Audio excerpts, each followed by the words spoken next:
Ron Hurlbut reading Roger Zelazny's A Night in the Lonesome October. October 25. Jill came back to our place afterwards last night and helped to straighten things. Grey Milk and I slipped out while they were drinking another sherry and hid it over to the vicarage. The study was illuminated and Tekla was perched on the roof beside the chimney, head beneath her wing. "Snuff, I'm going after that damned bird," Grey Milk said. "I don't know if it's good form, Grey, doing something like that right now." "I don't care," she said, and she disappeared. I waited and watched for a long while. Suddenly there was a flurry on the roof. There came a rattle of claws, a burst of feathers, and Tekla took off across the night, cawing obscenities. Grey Milk descended at the corner and returned. "Nice try," I said. "No, it wasn't. I was clumsy, and she was fast. Damn." We headed back. "Maybe you'll give her a few nightmares anyway." "That'd be nice," she said. Growing moon, angry cat, feather on the wind, autumn comes, the grass dies. The morning dealt us a hand in which last night's small irony was seen and raised. Grey Milk came scratching on the door, and when I came out, she said, "Better come with me." So I did. "What's it about?" I asked. "The constable and his assistants are at Owen's place, investigating last night's burnings." "Thanks for getting me," I said. "Let's go and watch. It should be fun." "Maybe," she said. When we got there, I understood the intimation of her word. The constable and his men paced and measured and poked. The remains of the baskets and the remains which had been in the baskets were now on the ground. There were, however, the remains of 4 baskets and their contents rather than the 3 I remembered so well. "Uh-oh," I said. "Indeed," she replied. I considered the inhuman remains of the 3 and the very human remains of the 4th. "Who?" I asked. "Owen himself. Someone stuffed him into one of his baskets and torched him." "A brilliant idea," I said, "even if it was plagiarized." "Go ahead and mock," said a voice from overhead. "He wasn't your master." "Sorry, cheater," I said, "but I can't come up with a lot of sympathy for a man who tried to poison me." "He had his crochets," the squirrel admitted, "but he also had the best oak tree in town. An enormous number of acorns were ruined last night." "Did you see who got him?" "No, I was across town, visiting Nightwind." "What will you do now?" "Bury more nuts. It's going to be a long winter, and an outdoor one." "You could join McCabe and Morris," Grey Milk observed. "No, I think I'll follow Quicklime's example and call it quits. The game is getting very dangerous." "Do you know whether whoever did it took Owen's golden sickle?" I asked. "It's not around out here," he said. "It could still be inside, though." "You have a way in and out, don't you?" "Yes." "Had he a special place he kept it?" "Yes." "Would you go inside and check and tell us whether it's still there?" "Why should I?" "There might be something you'd like from us one day. A few scraps. The chasing away of a predator." "I'd rather have something right now," he said. "What's that?" I asked. He leapt, but instead of falling, he seemed to drift down to land beside us. "I didn't know you were a flying squirrel," Grey Malk said. "I'm not," he replied. "That's part of it, though." "I don't understand," she told him. "I was a pretty dumb nut chaser until Owen found me," he said. "Most squirrels are. We know about what we have to do to stay in business, but that's about it. Not like you guys. He made me smarter. He gave me special things I can do, too, like that glide. But I lost something for it. I want to trade all this in and go back to being what I was. A happy nut chaser who doesn't care about opening and closing." "What's all involved?" I asked. "I gave up something for all of this, and I want it back." "What?" "Look down at the ground around me. What do you see?" "Nothing special," Grey Malk said. "My shadow's gone. He took it, and he can't give it back now because he's dead." "It's a pretty cloudy day," Grey Malk said. "It's hard to tell." "Believe me, I ought to know." "I do," I said. "It'll be a silly thing to go on about this way otherwise. But what's so important about a shadow? Who cares? What good is it to you up there, anyway, jumping around in trees where you can't even see it most of the time?" "There's more to it than that," he explained. "It's attached to other things that go away with it. I can't feel things the way that I used to. I used to just know things, where the best nuts were, what the weather was going to be like, where the ladies were when the time came, how the seasons were changing. Now I think about it, and I can figure all of these things out and can make plans to take advantage of them, something I could never have done before.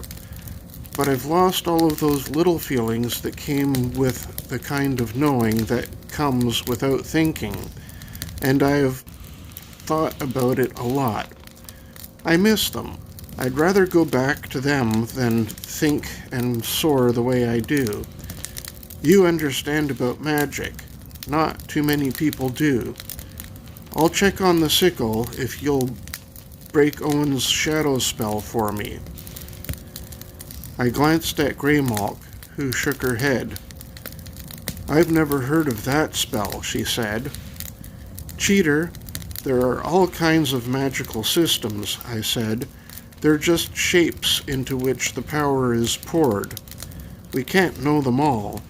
I've no idea what Owen did to your shadow or your intuition, I guess, and the feelings that go with it. Unless we had some idea where it is and how to go about returning it and restoring it to you, I'm afraid we can't be of help. If you can get into the house, I can show it to you," he said. "Oh," I said, "what do you think, Grey?" "I'm curious," she told me. "How do we go about it?" I asked. "Any open windows? Unlocked doors?" "You couldn't fit in through my opening. It's just a little hole up in the attic. The back door is usually unlocked, but it takes a human to open it." "Maybe not," Grey Malk said. "We will have to wait till the constable and his men are gone," I said. "Of course." We waited, hearing the puzzlement over the unnatural remains of the three repeated many times. A doctor came and looked and shook his head and took notes and departed. After deciding that there was only one human body, Owen's, and promising to file a report in the morning. Mrs. Enderby and her companion stopped by and chatted with the constable for a time, glancing at Greymalk and me almost as much as at the remains. She left before too long, and the remains were sacked and labeled and hauled away in a cart, along with what remained of the baskets, which were also labeled. As the cart creaked away, Greymalk, Cheater, and I glanced at each other. Then Cheater flowed up to the bole of a tree, drifted from its top to that of another, then over to the roof of the house. "It would be nice to be able to do that," Greymalk remarked. "It would," I agreed, and we headed for the back door. I rose as before, clasped the knob tightly, and twisted. Almost. I tried again, a little harder, and it yielded. We entered. I shouldered the door nearly closed, withholding the final pressure that would have clicked it shut. We found ourselves in the kitchen, and from overhead I could hear the hurrying of someone small with claws. Cheater arrived shortly, glancing at the door. "His workshop is downstairs," he said. "I'll show you the way." We followed him through a door off of the kitchen and down a creaking stairway. Below, we immediately came into a large room that smelled of the out-of-doors. Cut branches, baskets of leaves and roots, cartons of mistletoe were stacked haphazardly along the walls, on shelves, and on benches. Animal skins occupied several tabletops and were strewn over the room's 3 chairs. Diagrams were chalked in blue and green on both ceiling and floor, with one prominent red one covering much of the far wall. A collection of ephemeridae and of books of Gaelic and Latin filled a small bookcase beside the door. "The sickle," I said. Cheater sprang atop a small table, landing amid herbs. Turning, he leaned forward, hooked his claws beneath the front edge of a small drawer. He jiggled it and drew upon it. It began to move forward to his prompting. "Unlocked," he observed. "Let's see now." He drew it further open so that, rising onto my hind legs, I could see into it. It was lined with blue velvet, which bore a sickle-shaped impression at its center. "As you can see," he stated, "it's gone." "Any place else it might be?" I asked. "No," he replied. "If it isn't here, it was with him. Those are the alternatives." "I didn't see it anywhere out back," Greymalk said, "on the ground or in that mess." "Then I'd say that someone took it," Cheater said. "Odd," I said then. "It was a thing of power, but not really one of the game tools, like the wands, the icon, the pentacle, and usually the ring. Then someone just wanted it for the power, I guess," Cheater said. "Mostly, I think they wanted Owen out of the game." "Probably. I'm trying to link his death to Rastov's now. It would be strange to consider the killer as one player, though, with Owen an opener and Rastov a closer." Cheater said, jumping down. "I don't know. Maybe, maybe not. Rastov and Owen had come some long talks very recently. I got the impression from listening that Owen was trying to talk Rastov into switching.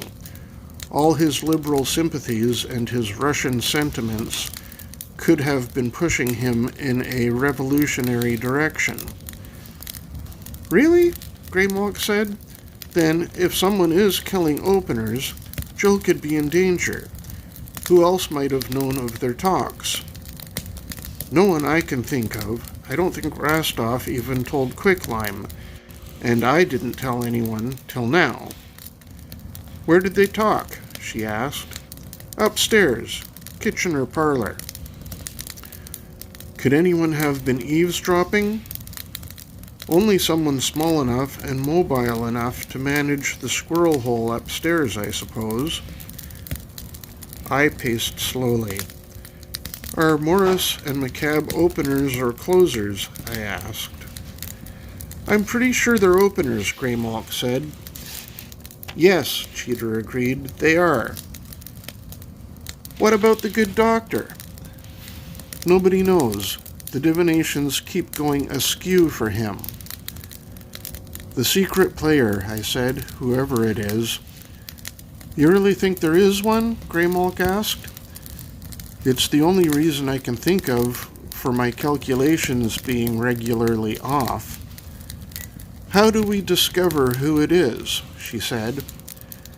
I don't know. And I don't care, not anymore, Cheater said. I just want the simple life again. The hell with all this plotting and figuring. I wasn't a volunteer. I got drafted. Get me my shadow. Where is it? Over there. He turned toward the big red design on the far wall. I looked in that direction, but could not tell what it was that he was trying to indicate. Sorry, I said, I don't see. There, he said, in the design, low, to the right. Then I saw it, something I had thought simply an effect of the lighting. A squirrel-shaped shadow overlay a part of the design. Several upright, shining pieces of metal were contained by the shadow's perimeter. That's it, I said. Yes, he replied. It is held there by 7 silver nails. How does one go about releasing it? I asked. The nails must be drawn. Is there a danger to the person who would draw them? I don't know. He never said. I reared up and extended a paw. I touched the topmost nail. It was somewhat loose, and nothing unusual happened to me. So I leaned forward, seized it with my teeth, and withdrew it, dropping it then to the floor. With my paw, I tested the remaining 6. 2 of them were obviously loose. These I seized, one after the other, and pulled them out with my teeth. They gleamed upon the floor, real silver, and Greymalk inspected them. What did you feel, she asked, as you drew them? Nothing special, I said. Do you see anything about them that I don't? No, I think the power is mainly in that design. If there is to be a reaction, look to the wall for it. I tested the remaining 4. These were tighter in place than the ones I had drawn. The shadow outline was now undulating among them. Have you felt anything special while I was about it, Cheater? I asked. Yes, he replied. I felt a small tingling at each place in my body that seemed to correspond to the place in the shadow form from which the nail was removed. Tell me if it changes, I said, and I leaned forward, took hold of another nail, and worked it back and forth with my teeth.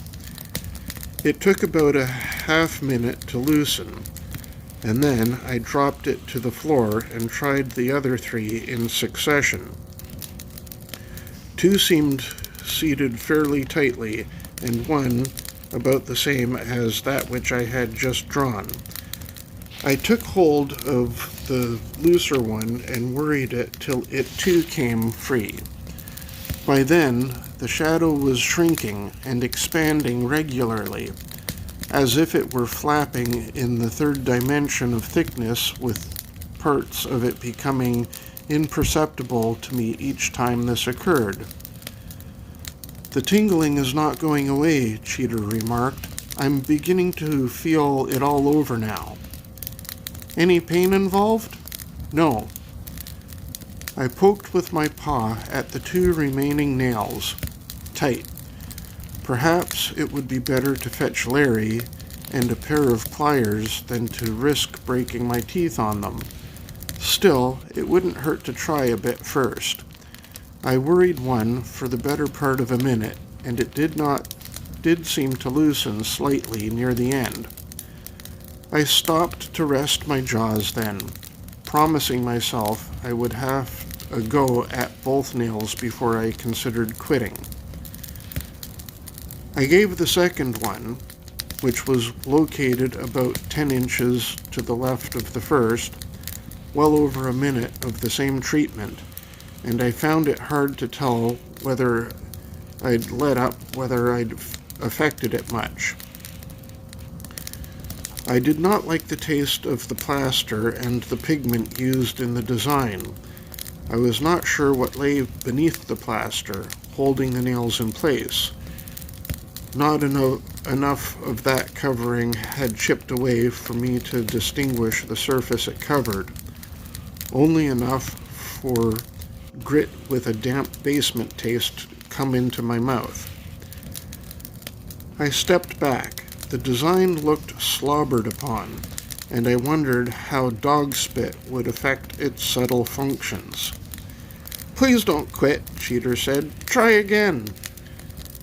"I'm just catching my breath," I told him. "I've been using my front teeth so far because it was easier. I'm going to switch to the side now."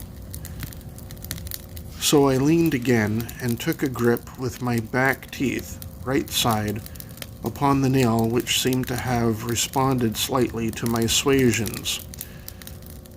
I had it moving then, loosening, before too long. Finally, I dropped it and listened. Silver makes a pleasant sound when it's struck. "6, I announced. "How does it feel now?" "More tingling," Cheater said. "Maybe some sort of anticipation." "Last chance to quit while you're ahead," I said, as I repositioned myself to use the left side of my jaws on the final one. "Go ahead," he told me. So I caught hold and began to work it, slowly, with steady pressure rather than jerking movements, which I had learned from my previous one to be more effective. I feared for my teeth, but nothing cracked or chipped. As much as I like the sound of silver, I did not like its cold metallic taste. And all this while, the shadow itself flowed over my face intermittently, passing before my eyes like a quick cloud before the sun, wrapping me momentarily, falling loose again. I felt the nail move. My jaws were beginning to ache by then, though, and I switched sides. I've cracked large bones with my teeth, and I know the power that is there. But this required more than simple biting ability.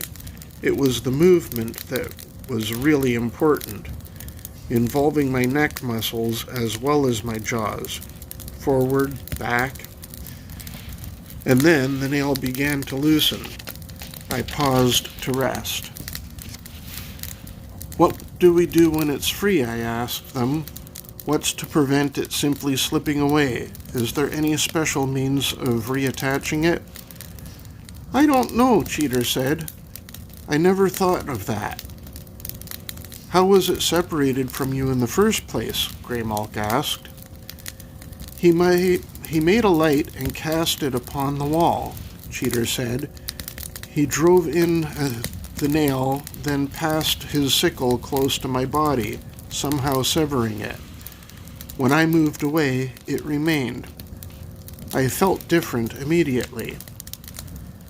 "It will respond to your life," Greymalk said, "if you position yourself correctly and it flows over you.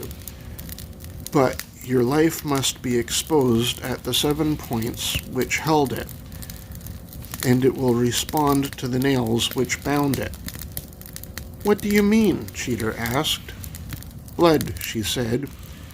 "You must scratch a wound on the back of each paw, one atop your head, one at the middle of your tail, one mid-back, the 7 places the shadow was pierced.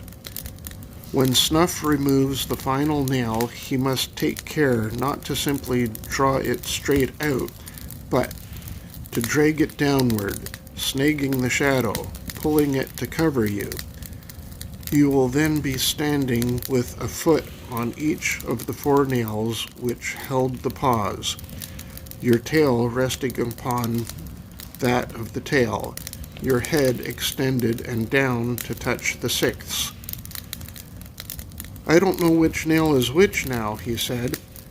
I do, she replied. I've been watching.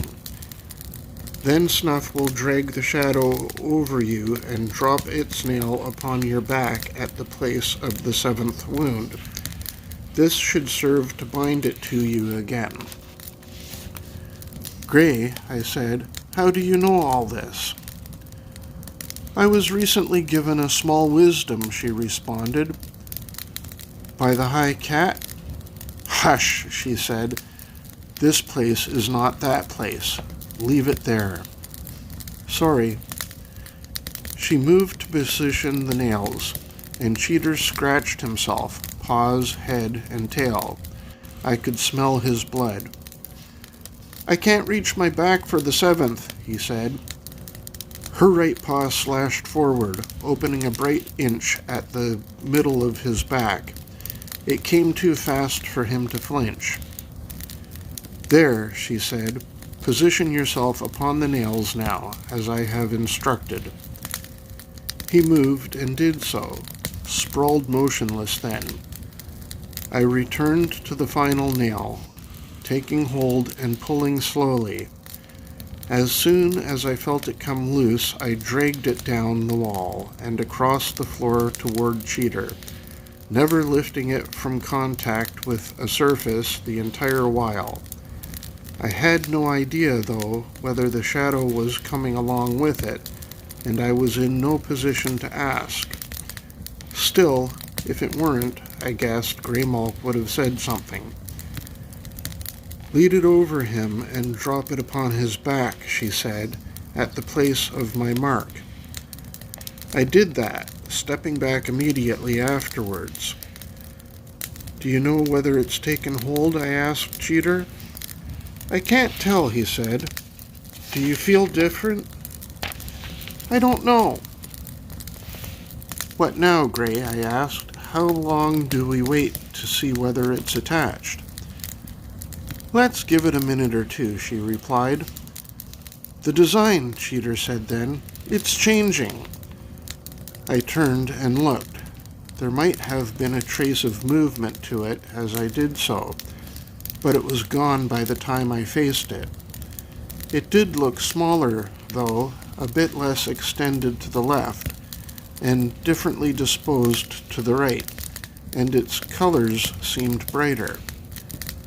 I think that means it's in place now, he said. I want to move. He sprang up and raced across the floor, scattering the nails. He bounded halfway up the stair, turned, and looked back at us.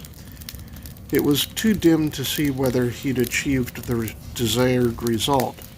Come on, he said, let's go out. We followed him, and I opened the kitchen door without difficulty. As soon as I did, he rushed past us.